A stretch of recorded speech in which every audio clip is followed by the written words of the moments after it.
L'année commence avec de nouvelles perspectives dans l'économie. L'État congolais est fortement attendu avec de nouvelles mesures pour notamment diversifier, créer de nouveaux emplois, renforcer la monnaie et surtout pourvoir au social de la population congolaise.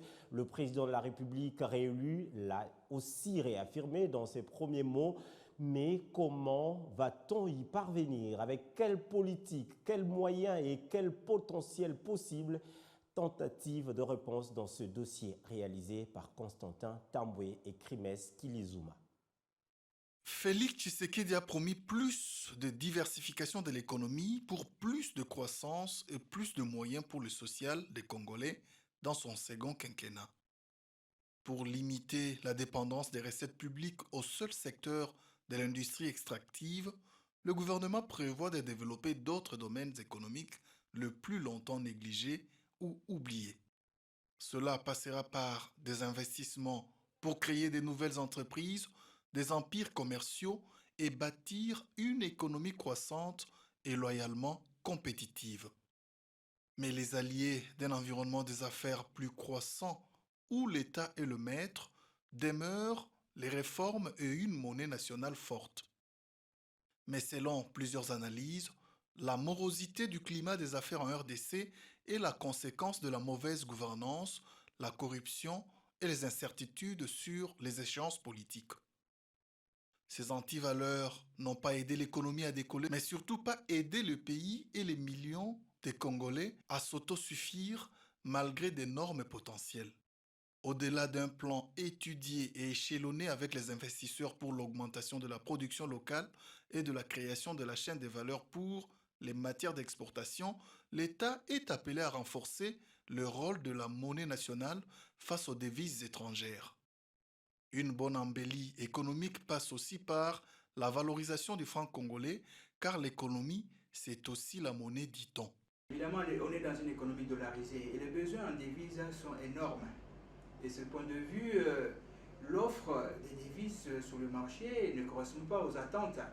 Ce qui fait que de temps en temps, il y a des fluctuations à la baisse de la valeur de la monnaie nationale par rapport aux devises.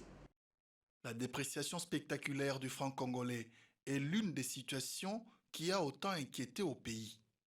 Le taux de change est une histoire connue de tous et fait partie des conversations, même au niveau du petit peuple en République démocratique du Congo. C'est presque illusoire aujourd'hui de connaître une baisse des prix sur le marché dans notre pays. C'est le ministre qui doit travailler avec ses conseils pour, en tout cas, stabiliser la monnaie. Il y a quelques 10 années, la valeur du franc congolais s'est triplement effondrée, ou presque. Le taux est passé de 925 francs congolais contre 1 dollar américain en 2014 à presque 2700 francs congolais en 2024. Ceci entraîne non seulement la perte du pouvoir d'achat, mais installe la spéculation sur les marchés des biens et services. L'équation, c'est lorsque l'État doit puiser dans ses réserves pour supporter chaque année l'équivalent de plus de 2 milliards de dollars américains pour garantir l'importation de la quasi-totalité des produits consommés dans les grands centres. Cette économie tournée vers l'extérieur, c'est l'autre défi qui peine à se résoudre faute de politique publique efficace. Pourtant, la RDC, avec sa position, sa population et ses potentiels, est attendue dans un rôle moteur pour faire rayonner l'Afrique. Avec plus de 80 millions de terres arables et plus de 1100 minéraux et métaux précieux, la RDC a le potentiel pour devenir l'un des principaux pays exportateurs du continent et un moteur de la croissance mondiale. Mais en plein XXIe siècle, le pays de Tshisekedi vit dans une situation de conflits armés occasionnés par ses voisins et dans la crise alimentaire et le déficit de capitaux propres pour booster son économie.